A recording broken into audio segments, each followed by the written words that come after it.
Did you know a typical passenger vehicle that has a fuel economy of about 22 miles per gallon and drives about 11,500 miles per year emits about 4.6 metric tons of carbon dioxide on an annual basis? In order to save this planet we call home, we have to make an immediate change in the way we navigate everyday life. Derek Automotive is that change. Our ambition is to build full-size, near-zero emission electric drive vehicles that don't rely on the electric grid. Derek Automotive makes driving an electric vehicle extremely convenient without sacrificing a sleek, modern design that is sure to capture the attention wherever you go.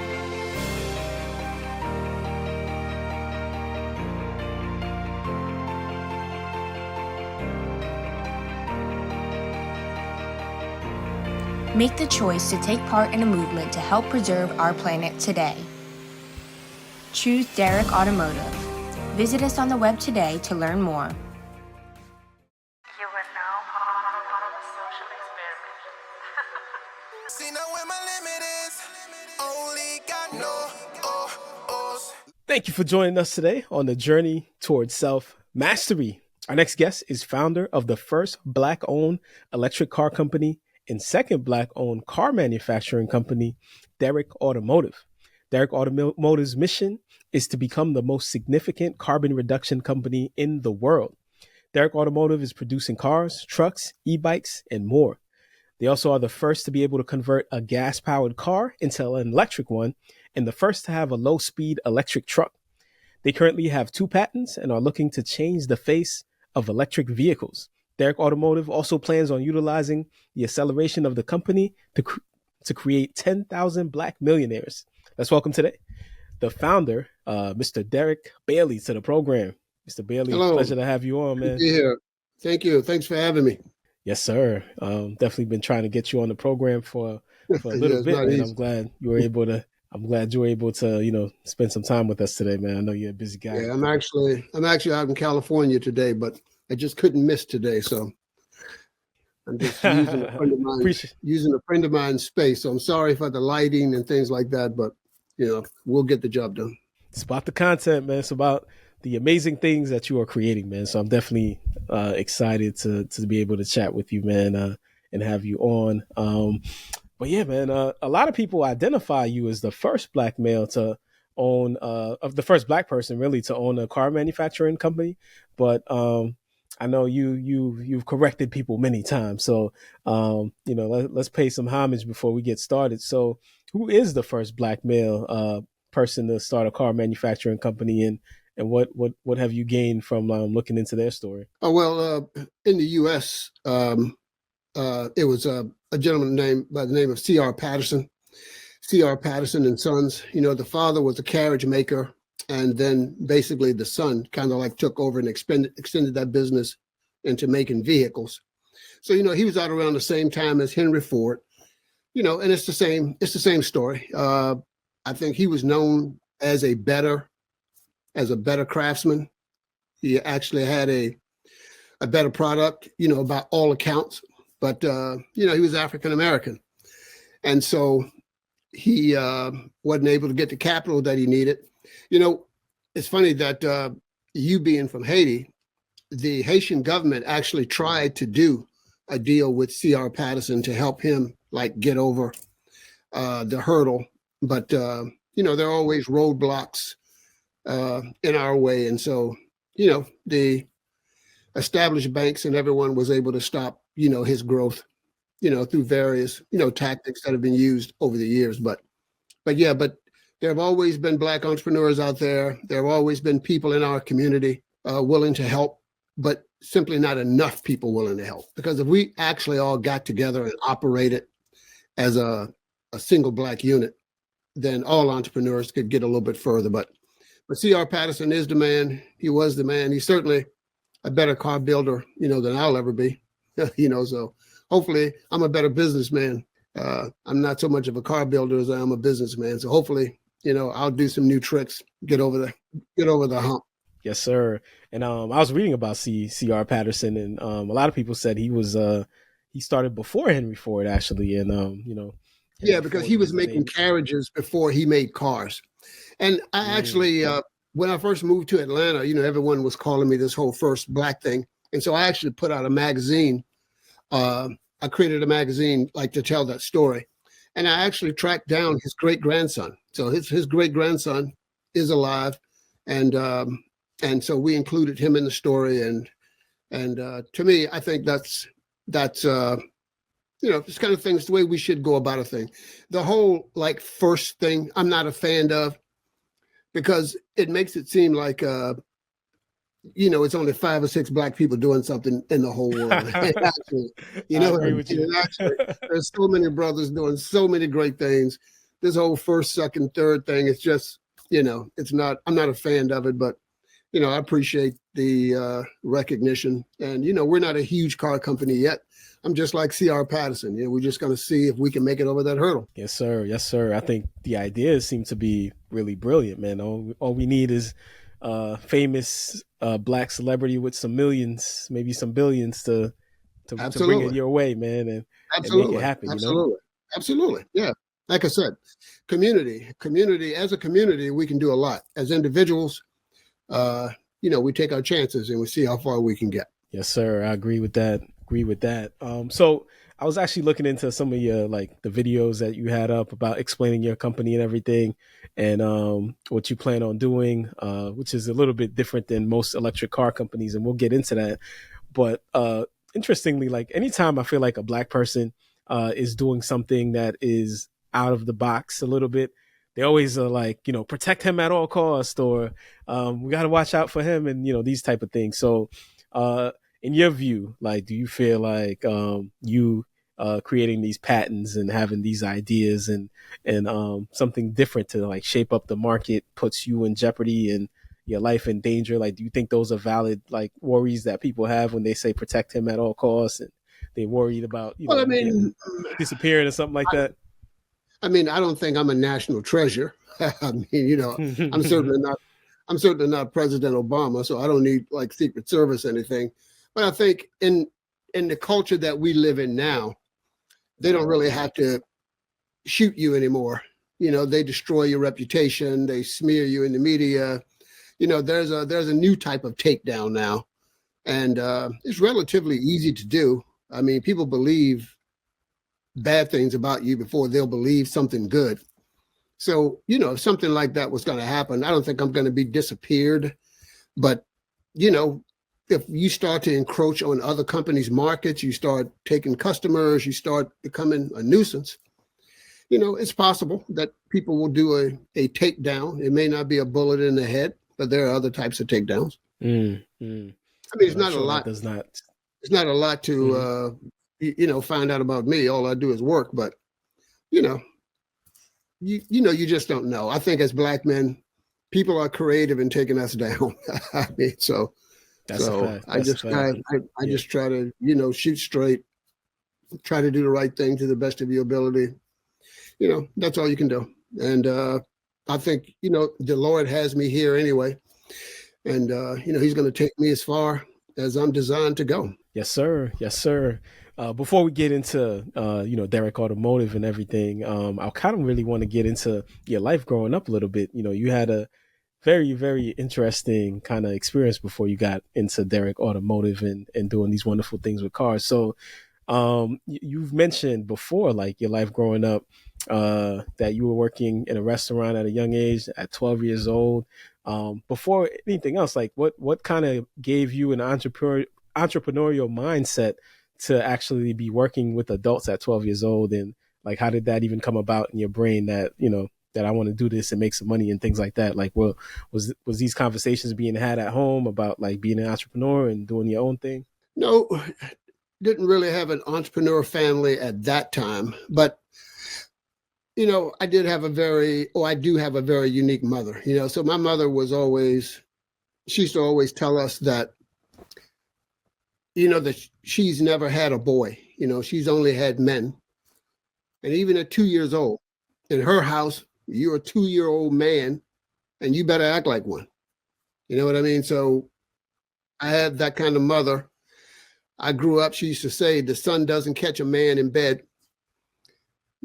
So, you're up early, you're working hard, you're going to clean your room, so that discipline, I think it just leads you into a certain way of functioning. And then, I was a black kid. Maybe my world was only this big, but I could certainly see the black people were at the bottom of it. And so at a very, very young age, I knew what I didn't want was a job. Because if I had a job in those days, you're going to be working for white people. and I didn't know quite what I was going to do, but I was certainly going to try to find another way than to just go punch some white boy beating up on me every day, So this is what you were seeing, like in New Orleans, growing up in New Orleans within the black community. This is the South. So, whites are at the top, blacks are at the bottom. And that game that's being played, you want to play that game at a higher level, so a lot of,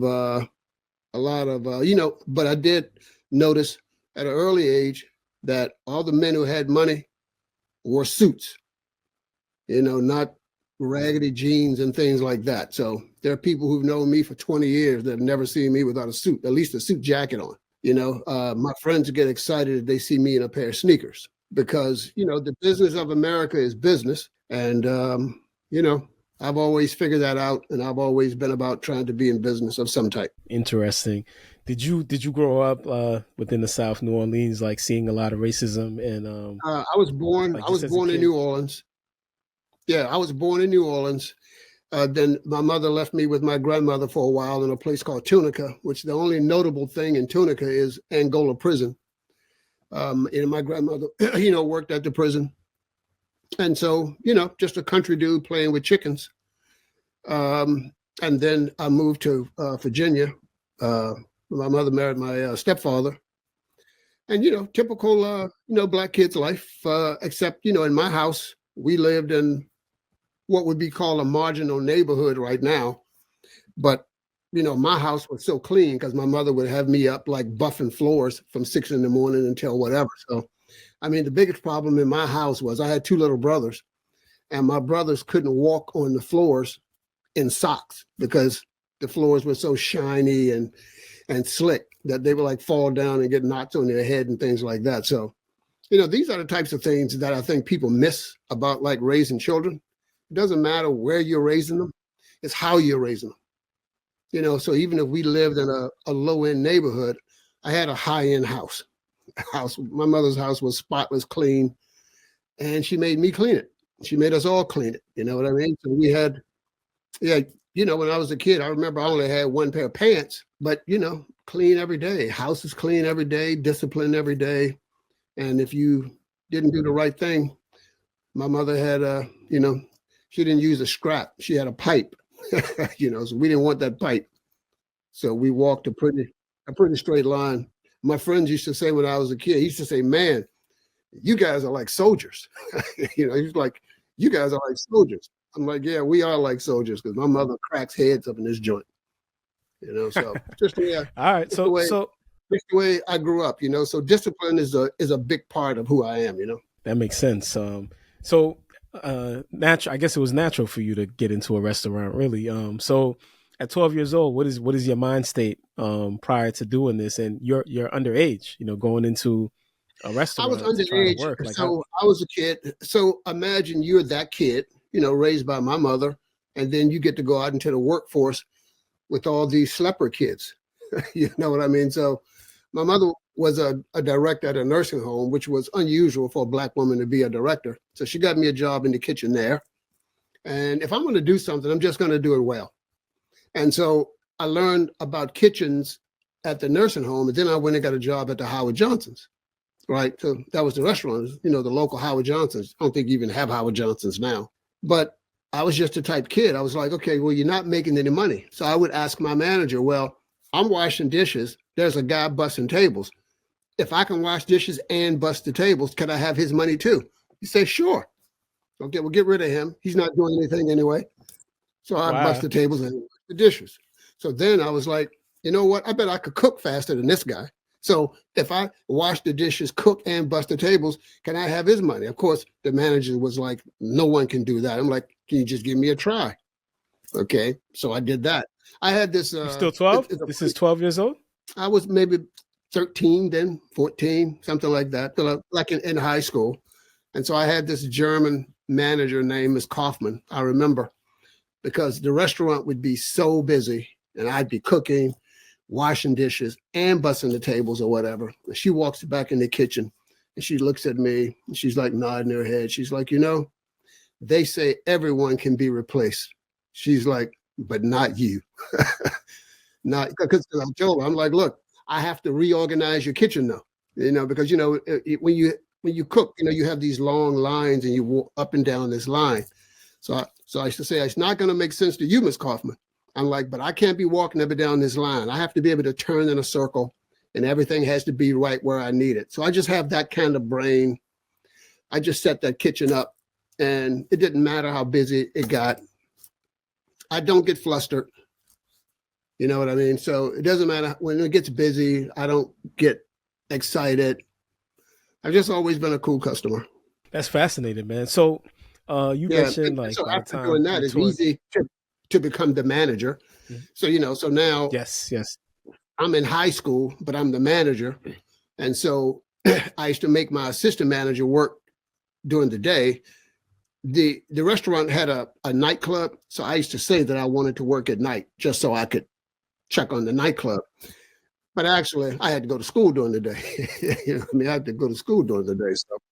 So that's kind of like my background. So I've never done anything normal or in line with what you would expect most people to do. I'm always kind of like outside of the box. That's fascinating, man. So you mentioned that by the time you're in your 11th or 12th grade year of high school, you're making more money or about the same amount as your parents. So as a high school kid, back in those days, that was only like $16,000 to $17,000. But back in those days, I think as a restaurant manager, I was making just about like a little over 20,000, and maybe my mother and father were making 25 or 26,000. You know what I mean? So I was just like right in there with everyone else. Yeah. Certainly, I had more money than all of my friends. So what is a high school kid doing with like that money? Like what were you doing with your money at that point? Oh, I moved out. I moved out of the house when I was like 15. So I had my own apartment. You buy your own car. Yeah, you live like an adult. So your parents were okay with you moving out at 15? No, they weren't okay, but I did anyway.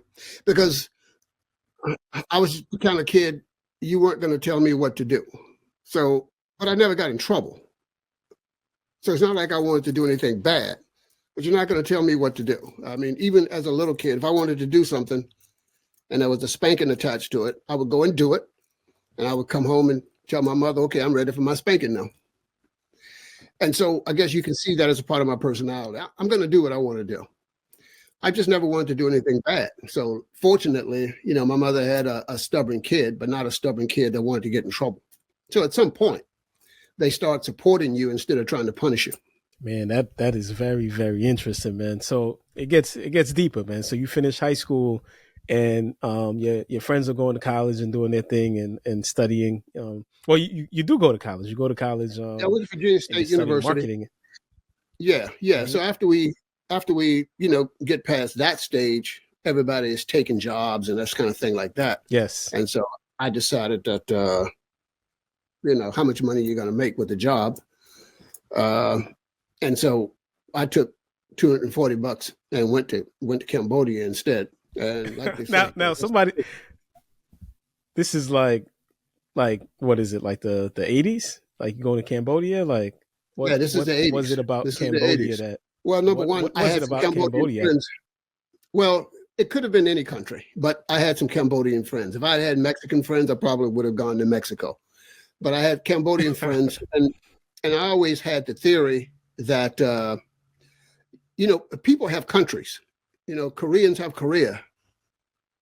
You know what I mean? The Chinese have China. African Americans, we're not Africans, so we don't really have Africa. I always felt like we didn't have a country. You know what I mean? We're just here living in somebody else's country and not being treated very well at that. And so I decided I would attach to people who did have a country. And so this is a country that was under war and under lots of problems. And so while in America, I'm black, when you go outside of the country, you're just American. So they just think you're smart. They think you know what I mean? And I certainly wasn't a fool. So if you're from a first world country and you go to a third world country, if you can't make money, that's your fault. So it's not like I had to be like some genius to make money, right? I'm just a first world kid in the third world. So yeah, so don't think I had to be like some kind of genius to make a lot of money. I was just doing like pretty simple things that primarily just relied on me being American. Like one of the things that I made a lot of money was the UN was there, and so people wanted contracts from the UN.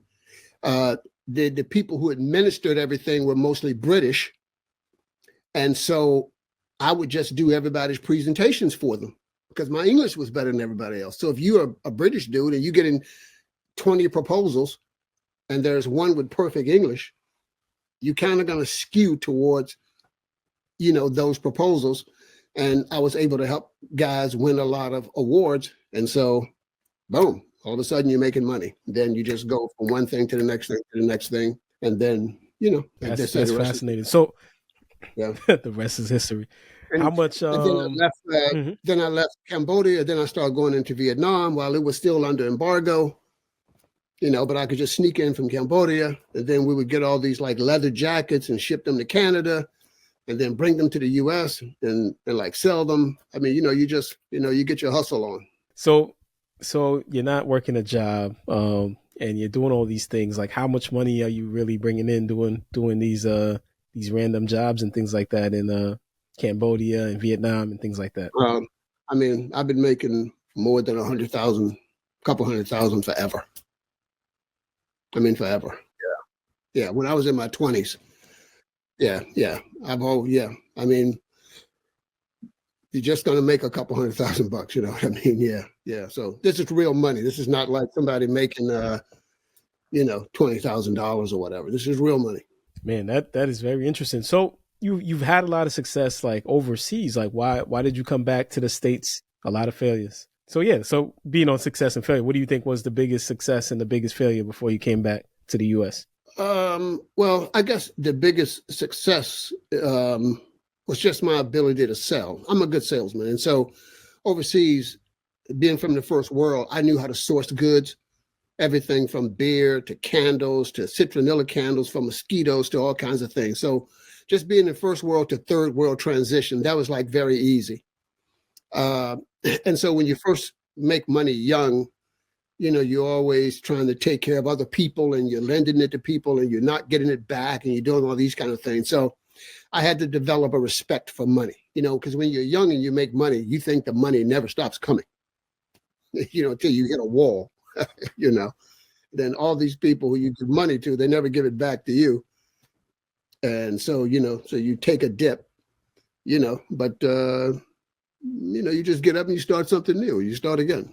Yeah. So if you're having all this success overseas, like what brought you back to the United States? I was going to move to Asia because we were rocking and rolling over there, but I had a daughter and, and I'm American and I wasn't going to raise, this is, all my friends are Asians. It's not a put down, but this whole second class women status that you see in the Middle East some and you see in Asia some, I just wasn't going to allow my daughter to grow up in that. So I had to come back to America. You know what I mean? Because, we deal with discrimination and things here. But when you see the lives of women in other parts of the world, I'm just not that guy. You're not going to abuse my daughter. You're not going to tell my daughter she's not smart, that she's not capable. That's not going to happen. So I really wanted to move to Singapore and maybe even to Vietnam or something like that. But yeah, I can't do the second class status for women thing. Not with my daughter. Got it. Mm-hmm. That makes sense, man. And your daughter's doing amazing things right now. So. No place like America. You know what I mean? As much as we have to deal with here, there's still no place like America. Mm-hmm. Yeah, a lot of people don't know that. That's never been overseas, man. They don't understand. Yeah. That's interesting. Okay, so Derek Automotive didn't come out of thin air. You didn't even know anything about cars. I didn't. Bought you? Well, the engine, the engine came first. So I have a partner, Dale Wolverton, right? Even before we got into this, I had another company called Papa Media where we were making the electronic billboards. And so we made some money from that. And then we were playing chess one night and we're talking about what we're going to do next. And I just bought a truck and I was putting a lot of gas in this truck. So I was telling him, maybe we should do something about that. Maybe you can make an engine, which, he starts to laugh like, I'm an idiot or something. He was like, don't you think Mercedes-Benz would have done that if it could be done? But anyway, he thought about it. He came up with a new engine design. Calls me in the middle of the night, telling me what he has. So, there's a whole story behind that. But anyway, so we got behind that. And so now we had an engine. As we started to develop the engine, though, I started to research that whole industry. And you quickly find out that no scientist who ever invented an engine really made any money from it. I mean, like you take the diesel engine, the most prolific engine in the world, diesel. It was actually invented by a man named Rudolph Diesel, and but who was the first company to ship diesel engines worldwide? Daimler-Benz. So these guys, they blocked his patents until they ran out, and the guy winds up killing himself. And and the engine that's in your car it's called an Otto engine. The guy's name was Otto. The scientists very seldom make money because an engine is an input into somebody else's device. And whenever you're small and you are also an input, your future is very precarious because if they don't put you into their device, then you don't succeed. So I started Derek Automotive because I had an engine and I didn't want to spend my life going to Ford and Chrysler saying, well, you put my engine in your car. I said, I'll just make my own car, which again, everyone burst out laughing. You're going to make your own car. You know what I mean? But yeah, so that's why I started Derek Automotive, because I had an engine with, like you said, 2 patents on it. And people were turning against oil and gas, and investment bankers are like, oh, we're not financing engines now, and blah, blah, blah. So I needed a car to put my own engine in. It became another whole issue, you see. So that's how this whole thing came about. So, business a lot of time is just really about iterations of what you're doing. You're just modifying, you're looking for, for ways to go. But, I was able to get a car built, by partnering with some Egyptians and some Chinese manufacturers. And, but everybody else in the car business, these guys are raising billions of dollars. I got millions of dollars. They have billions of dollars. So, you can't go head to head. So you're not going to make it that way. So what do? So that's why I came down, say, what about nobody is making low speed cars? People are making cars and they're making golf carts, but there's no car right here in the middle because you'll notice I focus on beach towns, because I focus on places where golf carts are in high use. Because if you're picking up trash with the golf cart, my pickup truck has a bigger bed. It's got air conditioning. It's got heating. You can plug your cell phone in, all the things you can't do with a golf cart. And the golf cart has that lid or 4x4 thing on the back. So if you're trying to be productive, then for a few $1,000s more, you can buy my truck instead of a golf cart. You're able to do more with it. So that's a niche, that we're trying to exploit. And then I started looking at doing electric mobility, period. So, bikes. And now I'm in love with this new sidecar bike that I'm making that you're going to see all over social media, like in the next couple of weeks, because I got some containers of them arriving now. And, I don't know if you saw like Hogan's Heroes, the bike with the little sidecar that a person can sit in. They're all over Europe. You don't see them much in the U.S. So I'm going to try to break those into the U.S. It's going to be a lot of opportunities to become one of those millionaires that I talk about, selling and distributing. We gotta talk about that. Yeah. Yes, sir. Yeah. Yes, sir. Now, just out of curiosity, your company before Derek Automotive, you sold for $11 million. It was a Out of company called Papa curiosity, Murphy. yes. Well, yep. You sold that for $11 million. How much of that money did you reinvest back into Derek Automotive? I'm just curious. No, all of it, all of it, all of Hmm. it. I Hmm. drive a I drive a 2012 Range Rover. Before that, I drove a 2012 Chrysler 300. You know, I don't do debt. I don't do fancy cars. I don't do all that. Yeah, all my money goes either to my daughters or back into the business. You know. Wow, that is Yeah, interesting. Because a lot. it, it, Hmm. because I'm not trying to make 11 million. I'm trying to make a billion. Ooh, And when ooh. you're trying to make a billion, 11 million is no money. So I Hmm. needed all that and some more. Hmm. Man, that is fascinating, man. Definitely, your No, that's mindset is crazy. just And different. I'm crazy. Yeah, because I never. I decided. I decided when I was young. You know what? I love being poor. Poor people have the best life. If you have enough money to survive and you can pay all your bills, being poor is like a great state. I love poor and I love rich. I hate the middle because the middle is the hamster wheel. You know what I mean? I'm making 150, but I got to have the house like my neighbors. I have to have the car. You know, you're barely making it. Then you make 250 and you barely making it. I just never been interested. I'm very, because like I tell people, I mean, I do take a lot of risk, right? But I try to explain to people the worst thing that's going to happen to me is I'm going to wind up on my mother's couch and she's going to bring me coffee every morning. If I stay at my mother's house, I get coffee every morning. And now I can get away with it now because my kids are grown, right? I couldn't always be as crazy as I am now then, but my kids are grown and I'm not married. You know what I mean? So when somebody wants to take a vacation, but I want to put it into the business, there's nobody in my ear. You know what I mean? So I recognize that I'm able to do a lot of things because of the structure of my life. So my kids are grown. I'm single. I pretty much do what I want to do, and I'm not afraid to go broke. That is interesting right there because most people would say like, well, the point of a business, you're making money so you can support a certain type of lifestyle and things like that. You got $11 million, like why not keep 3 million, whatever it is, and then invest some of the other money back into That's the why I'm business? single. Like why? That's why I'm single.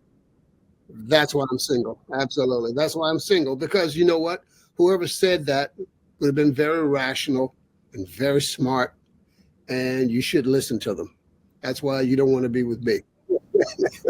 You don't want to be with me. So, Oh man, absolutely. that Would have been a great thing to but do don't. because what happens is 11 million or any kind of million, 3 million, 4 million, it's just enough money to get you stuck in the middle. Now, if you're gonna lead a normal life, that's more than enough money. But I've never been trying to do normal. You don't start a car company if you're trying to do normal. And I don't know if you follow my social media, but we're working on photonic switches now, which has potential to be the next great technology, which will make this thing I'm doing with cars look like nothing. So, well, a photonic switch means right now, this computer that we're on, that headset that's on your whatever, all these things are powered by a transistor. Transistors were invented in 1947, right? Before 1947, like when Neil Armstrong went to the moon, all the computers at NASA, they had these vacuum tubes in them. And so that was the first generation of computing ran on vacuum tubes. In 1947, this guy, William Shockley, invented the transistor. And that transistor is 1,000 times faster than a vacuum tube and used less energy and it's much smaller. That's why we have iPhones and missile guidance systems and all these types of things because of this transistor. So right now we have 16 patents so far, about 8 more pending, and when we're done, we'll probably have close to 100 patents for a new photonic switch, which is going to replace the transistor. The transistor is 1,000 times faster than a vacuum tube, but our switch is going to be up to 1,000,000 times faster than a transistor. So you're really talking about a new generation of computing that's unlike anything that you could imagine. I mean, the iPhones, because when you process data with light, it's faster. It uses 94% less energy. It doesn't produce heat. So like if you put your phone to your ear, it won't get hot. AI with this technology is going to be insane. And so, this is going to be this new thing. So it's called, we have an invention that we call a Poovy switch. The actual inventor name is Gary Poovy. And so we're using these switches, which is basically a switch that can turn on and off with light. And we have this crystal that when you shine light on it, it contorts to open and set and shut off data channels. And if you saw the Matrix, you see all these ones and zeros. If it's closed, it's a zero. If it's open, it's a one. We're just able to open and close that thing at the speed of light. It's going to change everything. And that's going to be the technology of the century. And then we'll plow some of that money. Then I'll be able to compete in the car business. Right now, it's very hard for us to compete in the car business. We really don't have enough money. That's why we're doing low speed and bikes and things like that. We just don't have the heft to compete with the Tesla and the Rivians and all these kind of guys, because these guys have hundreds of billions of dollars and we don't have it. But we're going to, but I see myself as a technology company, not as a car company. I'm just, we're backing what we think are the smartest technology plays. And then, once you have capital, then you can redeploy that capital back across some of the things that you've been working on. So some things, while they may move slow, we know that we're going to be able to come back and accelerate it. So, it's a dicey thing. I mean, it really is for me, it really is good that I've been on this path like by myself. Because I think if I had a wife, I would make her crazy. That is interesting, man. You know what? Like most people, like you say, you don't have enough money, the money that you need to really run Derek Automotive the way you want to run it and to do everything. Most people would just be crowdfunding right now like crazy and just investing into that and telling people donate to this and donate to that. But you're creating other technology to be able to support that business. So I think that is an interesting thing that you don't really see. I usually try not to engage investors too much until you're pretty sure you're going to win. So, you take money that you have to take, but people are not built for it. And plus, in our community, people don't have the background of investing. And then America has become a place right now where investors think they should never lose. You know what I mean? People invest in an oil pipeline. If the oil pipeline goes down, they want to sue and get their money back, or they want the government to give them their money back. This is supposed to be capitalism. You know what I mean? Where you feed on the bones of the thing that just failed. So once you get to be an economy where people think you can't fail, capitalism doesn't work correctly, And so, yeah, you have to. This is designed to be like a cannibalistic, man eat man type of system, capitalism. But right now, capitalism is pretty soft. So engaging investors too soon, you kind of get a bunch of crybabies that you don't need. People don't understand that. I think Hyundai started off as a soap company. And how do you go from soap to making cars? You modify to stay in business and to make money, whatever that becomes. And unsophisticated people, it's a little bit difficult for them to take that ride with you. You know what I mean? So some of the funding that I have done, I kind of regret because this is a rough and tumble type thing, and not everybody can understand what's going on and take that ride with you. So, and plus, like I tell my friends, not my friends, but my partners who actually stay in this thing with me or whatever, I have a saying that, when you're in business and everything is not going your way, you cry by yourself. So, I tell people, you cry by yourself in business, but one day, if you stay with it and it works out, you also go to the bank by yourself. And that's the day that you're waiting for. You cry by yourself but one day you get to go to the bank by yourself. And this is why 2% of people in the world are rich and everybody else has a job, because you got to be willing to cry by yourself so that one day you get to that bank by yourself. So, yeah, so believe me, we've done a lot of crying. A lot of days of wondering where the next dollar is going to come from. But, if you survive, which is discipline, it's a belief in what you're doing and having good partners. You got to have good partners. You can't do anything by yourself. You know what I mean? And I have like great partners.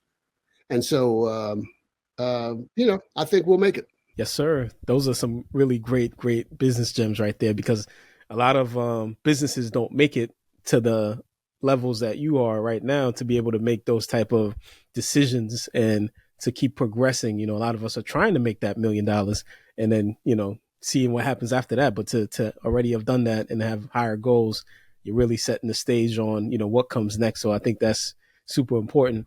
Another thing before we get back into the cars is you're patenting everything. So why exactly are you patenting so many things, and what does that come with? Like, why are you, what's the process of that? What does it come with? Patents are patents are a part of the strategy, because, patents become your intellectual property. When you're dealing with professional investors, they want to see patents, right? And so a patent it doesn't give you the right to make something. It prevents others from making it. So you have 21 years, a right to make something exclusively is what a patent gives you. And so what the government is trying to do, they're saying that I'll give you 20 years where it's just yours, but then you have to release it to the public so everybody gets the benefit of it. And so that's the way the patent system is designed. So you get exclusive right to make, for 21 years, and then it's open to the public. So you have to make all the money that you can make in those 21 years, and then everybody has access to it. So we do try to patent everything that we do, so that we have something that's special, something that other people can't do unless they license it from us, which is, how you make money. And so that's why patents are important. It gives you that exclusive right to make something or to license it to others. Yes, sir. So going back into Derek Automotive, you mentioned that the engine was the thing that started it all. So what exactly is unique about the engine at Derek Automotive, and that separates it from other, engines? Yeah. So our engine is called a counterpoise engine. So the engine, it's actually it's a funny story with the engine. So my partner Dell, he had a dream about an engine. So he wakes up, I had this dream. He's very religious, so he thinks that, it was a revelation. And so he has this engine design. This engine spins like an airplane engine, the bore and the crankshaft spin in opposite directions. And so as we develop it and we take it to Cal Poly, which is a big engineering school in California. And so the professor looks at it and he says, "Oh, it looks like you guys fixed the Siemens Halske engine." And we're looking at each other. What the hell is a Siemens Halske engine? The Siemens Halske engine was an engine that was developed in Germany. It was developed for the Luftwaffe during World War II. But the crankshaft spent faster than the bore, and so the engine didn't work. And so by changing these angles and math inside the engine, we fixed that problem. So the engine that the Germans thought would win Hitler the war is actually the engine that we have now. So now it's called a counterpoise engine. And so the engine does a complete engine cycle in half the time of a normal engine. So if I build something with 4 cylinders, you get 2 power strokes. So it performs like an 8-cylinder. Now, an 8-cylinder engine may weigh 800 pounds, where a 4-cylinder engine might only weigh 250 pounds. And size and weight matter. So you have a smaller engine that uses less fuel, that gives you more power, right? And so then we were going to take that engine and put it with our generator and use gas to recharge our electric cars. And that's how we figured we could get that car that would do that 700 to 1,000 miles or whatever. So we would put a charger basically inside of the car, still using fuel, but you would use about 80% less fuel to get the distance. So basically, it's a hybrid using a more efficient engine. That's all it is. So it's not as complicated as it sounds. It's really a pretty simple idea. But again, so we have that engine. I don't know if you look at my social media, you'll see we have it inside one of my little 50-mile trucks.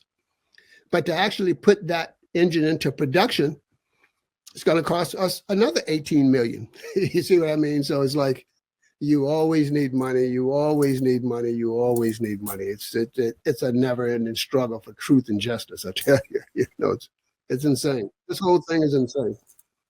Yeah. So when you see these guys getting these big checks for $1 billion, $2 billion, $10 billion, they need that money. It's just that it's not many people handing out $10 billion checks to brothers. You know what I mean? So, we have to take the hard road. Yeah, we'll take the hard road. But one day, I'm going to go to the bank by myself. I'm crying by myself now, but I think in 2025, we're going to be at the bank by ourselves. So it's going to be all right. Yes, sir. Yes, sir. So one of the things you mentioned too, like, when you're learning about cars, you're finding out like at some point, like the cars are going to fail, like something's going to happen to it and it's going to break down. Electric cars work a little bit differently and things like that. But you're creating a machine that you said is using 80% better fuel and you're getting more mileage and things like that. What is the benefit of creating something like that is going to be a cheaper product, where you mentioned, about capitalism and, it's a carnivorous thing and you're trying to do it a little different. Yeah. What I was going for there was not really cheaper, but convenience. I know me, I make electric cars. I have electric cars. I don't even like to drive my own electric car because I don't want to invest the time in having to stop and charge it. So having a little gas engine that would recharge the car just seems to me like a better idea, because as a consumer, the only thing that changes is instead of stopping to get 15 gallons of gas, now I'm going to stop and get 3 or 4 gallons of gas. And so what we're really creating is just a bigger, better Prius. The Prius is what's called a parallel hybrid. The engine and the battery drives the car. They take turns. All I'm doing is my engine never drives the car. All it does is make electricity to recharge the battery. So that's all we're doing. It's not as complicated as it would seem, but we were just hoping that consumers would choose that convenience.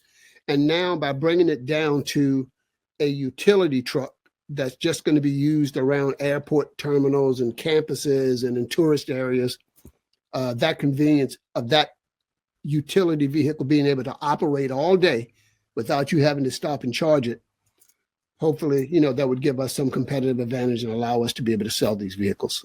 So, not guaranteed to work, but that's the strategy. What makes you able to sell it at such a cheap cost? And then what does repairs and, fixes look like over time with something because like that? There's nothing in an electric car.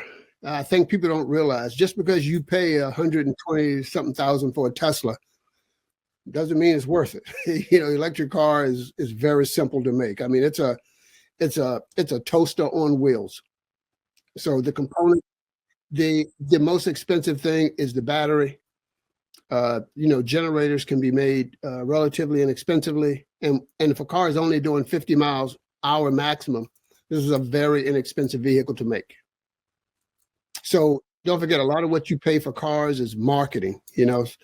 A lot of these cars are built for a few $1,000, but they're sold to you for a lot. So I'm not giving away anybody's pricing formulas or anything, but electric cars really don't break outside of the battery system going bad. Generators don't break. You see Teslas, you almost never have to put brakes on them because as soon as you take your foot off the gas, the car stops anyway. So you don't really have to brake. So it's a much simpler machine.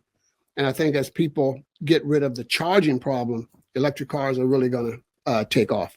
So we're not going to be able to compete with Tesla and BYD and all these kind of guys. I mean, even Lucid and Canoe and these companies that raise billions, if they hadn't been saved in different ways, they would all be out of business already.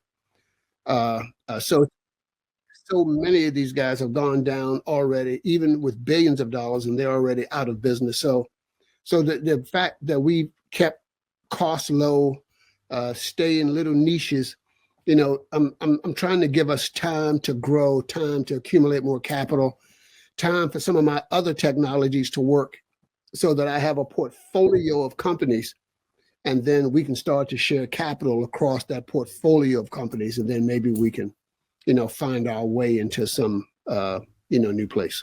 Got it. Got it.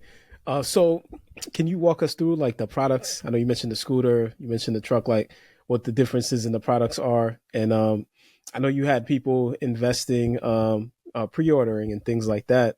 What does it take necessarily Yeah, for you so to get?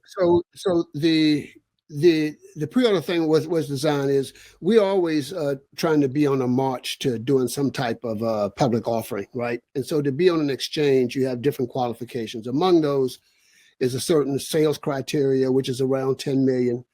And so we tried to do the pre-orders so that when people use their pre-order certificates, we would hit that 10 million, and then that would be one box that we could check, right? And so right now we want to do low speed trucks for local delivery and campuses and things like that, picking up trash. Security guards can drive them around a Walmart parking lot. Instead of freezing in that golf cart, he could have like a little truck that's got heating and air in it. You see what I mean? And then we have, these cool electric bikes, which I think the biggest one is going to be that sidecar bike. We're going to be using those on our electric delivery app as well. So you're going to see in January, we're going to announce that now we have an all electric delivery app. So it's DoorDash, but everything that comes to you is going to be delivered on an electric drivetrain. So that's the promise, right? So it's creating a market for our bikes. So, it's kind of like a two-sided strategy. You can compete for business or you can create your own customer base. And so I'm trying to create my own customer base. So I'll be making it with this hand and then selling it to another company that I own on the other hand. So that's kind of like what we're doing there. So just right now, we're going to focus on the low-speed trucks and these bikes. As my photonic technology takes off, which we have some really, really, really big deals that we think we can close here real soon. And then we'd probably have some capital to go back and maybe really introduce a car. And I'm not sure I'm going to introduce a car in the US, but we probably are going to introduce a car in Africa, probably in Ghana or Cameroon first. So we're going to go international this year for certain. You have to go where the markets are less developed. Yeah, we're small. We're undercapitalized, so we have to go where we can be more competitive, which is not unlike what I did when I was going to Cambodia. It's kind of like you go back to these undeveloped markets and we could be a big fish in a little pond. And then, but Africa is that next great economy. So if we can get in now, who knows what we can do. And certainly taking our computing technology and things like that back to the continent, could really be pretty exciting. My daughter is like really brilliant. She's getting ready to go back to law school and things like that. So, I'm hoping that we'll be able to build something that she can carry forward. So, 400 years from now, you're going to see, something with Derek Bailey's name on it out there. Now, another thing you were doing too was taking gas cars and transitioning them into fully electric. Is your company still focusing on that? Yeah, we're doing that, but I tried to explain to people in the beginning that that's a long-term play. So the deal was we were working on legislation. We would take a gas car, we were going to turn it to electric, but we were going to focus on flooded cars because, with climate change, it's millions of flooded cars. And, when a car floods now, it has a salvage title. So we were going to convert flood cars to electric cars, then get a new title because we were going to make new cars from old cars.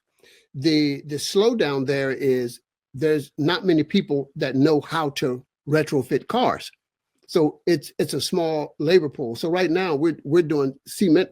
We're working on a cement truck proposal for this big cement company because that's where the money is, because you can do a few of them and make a lot of money while we try to train technicians how to convert these cars, and then we can get back to that. I think when you're doing something at this scale, I think that's what people don't get. It's not like, you can't have an industry without trained personnel, and you can't get 1 million technicians in 2 years. You know what I mean? This is something that we'll be working on 10 or 15 years from now. I think, especially in our community, we kind of think, I start this year and next year I'm rich. It doesn't work that way. Every success takes 10 years. It just seems like it's overnight. So the retro is a big part of the strategy. The way we're going to do it, taking flood cars, converting them to electric cars. We think that's viable because we can, once we finish, I get my generator into production. Here's how you make it work. All the cost in an electric car is in the battery, right? But with my generator, it'll allow me to use a much smaller battery. And what I'm doing with these low-speed cars is starting to show people you don't need a car that can do 120, 200 miles an hour. You know what I mean? A car that does 50 or 60 miles is more than enough for most people. If you're just taking your kids to school, going to the grocery store, stopping by grandma's house, you really don't need a car that can do 120. A car that can do 60 is good enough. I'm not going to convince people of that in 1 or 2 years. But as we just go, first stay in business, be successful, people will come to see, you know what, that little 50-mile car of Derek's is just fine for what I do every day, because the average American drives less than 40 miles a day. We just don't recognize it. So, and if you have a little car with a little charger in it, you don't even have to worry about charging. You stop at the gas station, you get 2 gallons of gas. It should last you about half a month. So, that's where we're trying to go with this whole thing. It's just being practical. People really don't need to be speeding around. And maybe that's because I drive like an old man. Some people love fast cars and this kind of thing like that, but I really don't even care about cars. Everybody tells me I drive like an old man anyway. And so, the speed limit in most cities is 35, 45 miles. That's the speed limit. People need to drive the speed limit anyway. So that's not going to change today. But I think if we talk again, 6 or 7 years from now. When we talk again, yeah, I think you'll see that. And that's why you'll see right now, like I was in Jacksonville yesterday. I'm in California today, but I was in Jacksonville yesterday. We're just going beach towns, because these are golf cart communities. So they're small. People are used to golf carts. I'm going to give you something better than a golf cart because it has heating, air, and radio. And we think we'll grow from there. And then we'll start going from the beach towns to tropical islands. It's a strategy. It's not an overnight thing. But over time, we think it can work. Got it. Now, are there any cars that are already like out there, like maybe any of your employees have that are testing it around and driving it and things like that? Yeah, sure. We have a place in Columbia, South Carolina. We have cars and trucks there. We'll have bikes there. So you'll be able, you can come by and, see cars, drive cars now. But what I'm getting ready to do is switch from a model where we open up locations. And now you're going to see us starting to sell through other car dealers, used car dealers. So we're going to give a little bit upscale used car dealers an opportunity to be a distributor for Exceeder. And that's going to allow us to grow faster. Yeah. And so big opportunity. So if you have a used car license or if you want to get one, then we'll allow you to distribute our products through your dealership. That makes sense. Another thing, opportunity-wise, you mentioned is that you want your company to create 10,000 Black millionaires. How does that happen? Well, that happens in a couple of ways. Number one, the company is not just doing cars, right? So take my photonic switch, right? So you're talking about, in which we're going to be demonstrating, here soon, let's just say before March, you're talking about a computer switch that's going to be 4 or 5 times faster than anything that exists right now. So if somebody picks up my technology and decide to do 3D goggles, my 3D goggles, will have almost a 0 latency. And so they would be far superior to anything put out by Facebook or anyone like that. So if a couple of people or a couple of athletes got together and they decided to start that company, believe me, they're millionaires. Because what's going to happen is when they start that company, Facebook's going to buy them. All those guys are millionaires. One of the first things that we're doing right now, I don't know if you see, but we're building a crypto miner. And this crypto miner is going to let everyone, once they see that we have the fastest, most powerful crypto miner, smart people will say, oh, that's just a photonic computer board in there. Anything that you put it in is going to be the fastest thing in the world, the best thing in the world. And so that technology alone is going to create a whole new category of gaming, everything, stock trading. There's going to be so many ways to make money. And then, the bike distributorships, you don't get rich as fast, but if you're looking to make yourself a couple $100,000 a year, distributing bikes, selling the low-speed cars to colleges, universities, airports, security guard companies, local municipalities, because these guys are just driving around checking water meters. They don't have to go 120 miles an hour either. So when you have something new, it's just a lot of opportunity for a lot of people to get involved. And distributorships, Google how many millionaires are made through distribution. Picking up a new product like we have and becoming a distributor for it, I mean, you could be just like any other big car dealer, or any other big bike distributor out there. So it's just a lot of opportunity. And so, I thought 10,000 would be a good number for me. I think that's a doable number. And so, that's my commitment. And hopefully those 10,000 would go out and do 100. And then we can start to make millions of African-American, Hispanic, people of color millionaires. That is dope, man. That is dope. Hopefully, I could see that happen, man. That's going to be a beautiful thing. Before we wrap up, man, I'm really, just thinking about everything you're saying, man. I'm really inspired by the work that you're doing, man. Before we wrap up, I just want to go over a quick little activity, identifying a few of your favorite things. So what is so far your favorite product from Derek Automotive? This sidecar electric bike, by far. I love this thing. Yeah, I'll be doing some videos of driving it around because I'm going to take that sidecar. The sidecar, I can put a person in it. You can put your dog in it, but we're also going to take that sidecar and we're going to outfit it for like freezers and heaters to do delivery. Like imagine if you could have a business where you could deliver ice cream and milkshakes and things like that. See, nobody's doing that right now. If you're doing that in a rich beach town where people like the good service, it's a good way to make money.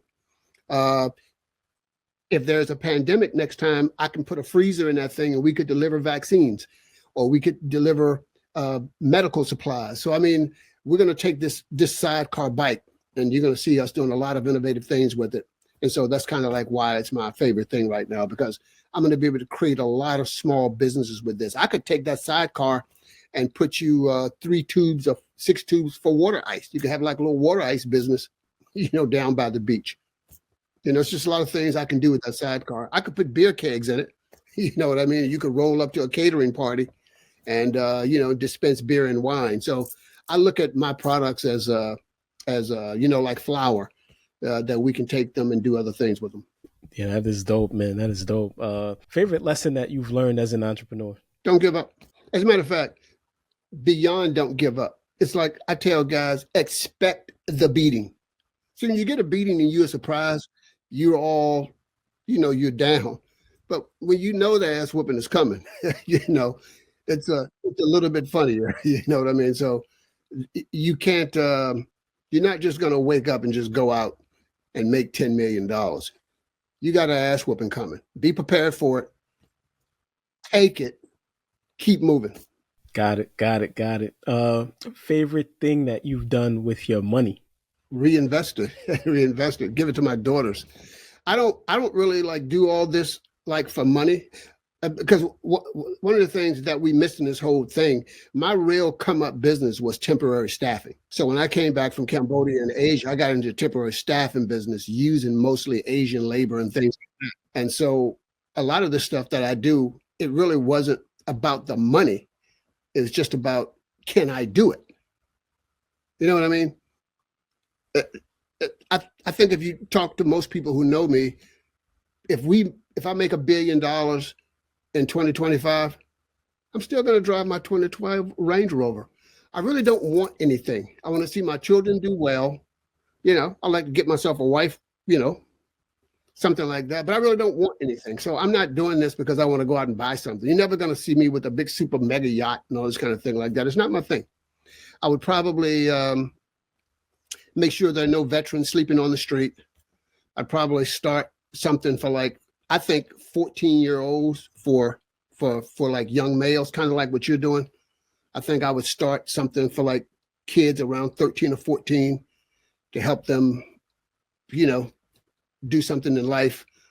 I want to give my daughter a lot of money for her super PAC because she's out there, trying to get abuse victims out of jail. You want to do something like that. You're not going to see me with 59 cars and all this. To me, it's just, I don't get that consumerism when we have a world with so many problems. So that's how you'll see me spend my money. Right now, I don't even have enough money to keep the business going the way I need it to go. So hopefully in 2025, we'll get to that other side. But the money that we make, we're going to try to do some good in the world, try to create some more young millionaires, not be some vapid consumer. I don't have any interest in that. Yeah, I definitely I do like nice shoes now. So you will see me kicking some hot shoes. That's my deal. I'm kicking the great shoes already. So I won't be doing anything that I'm not doing already, so. Got it. All right. Favorite car advice that anybody has given you? People always give me bad advice. I don't really take people's advice. So the favorite car advice is, take advice under advisement, but don't necessarily listen to it. But I will leave you with a tidbit. I am almost finished a book because people do ask me like how I think and like how I get done, what I get done. I'm writing a book that's called Leveraging the Elephant. Is the title, because that's basically what I do. I take things that are bigger, smarter, faster, more intelligent than me, and I leverage them to do what I'm trying to do. Or I create something new off of their skill. So when is that book going to be done? It's pretty much done. I'm going through edit now, but I'm gonna try to have it out in January probably. But I was gonna title it "Launching from the Bottom" because I feel like that's what I've done. No rich uncles, no nothing. You're just starting with nothing. So how do you launch from the bottom? How do you launch with nothing? And so I was going to name the book that in the beginning, but then I decided to title it "What It Is That I Actually Do." How do you launch from the bottom? I leverage your stuff to make money. If I don't have any stuff, I have to leverage your stuff. And so that's kind of like what I do. I'm going to show people how the thinking goes to leverage other people's things, other people's talents, for your benefit, So yes, sir. I'm going to look for that. Leveraging the elephant. You heard it here first. Nobody else knows about it except you, I'm gonna need a signed copy, by the way. I'm gonna need a signed copy, man. Okay, I got you. All right. Last one. Favorite life gem that anybody has given you? Favorite life gem? One of the best things I think I've ever heard is a guy with one of these self-help gurus says, you can't be one kind of person and another kind of anything. You can't be a bad person and be a good doctor. If you're a bad person, you're gonna be a bad doctor. So I have, like in our business, we say we have a bias towards character. You give me a person of good character, I could do anything with them. You give me a person with bad character, I could do nothing with them. And so, you can't be one kind of person and another kind of anything. And so I think that's the best thing. I try to digest that every day. I can't be a good businessman if I'm a bad person. So personal development and trying to be better myself every day, I think, has the knock-on effect of making the things that you do better as well. So, just personal self-development. Personal self-development is the key because, we're all a little screwed, a little wacky, a little, all have our bad habits or whatever. So you just have to try to be better every day. That's it. Yes, sir. So let's flash forward. I know they talk about, everybody's going to be in flying cars and all these things in 100 years. So in 100 years, 21, 25, like what do you want your companies to be? Like, what do you want people to understand and know about Derek Bailey? In 21, 25, somebody's like you going to be standing in front of a room of kids and they're going to say that there were three huge technological advances. IBM with the vacuum tube, Bell Labs with the transistor, and my company that we call Tronless right now with the first photonic transistor. That photonic transistor is going to give us that world, that TV show that we call Star Trek.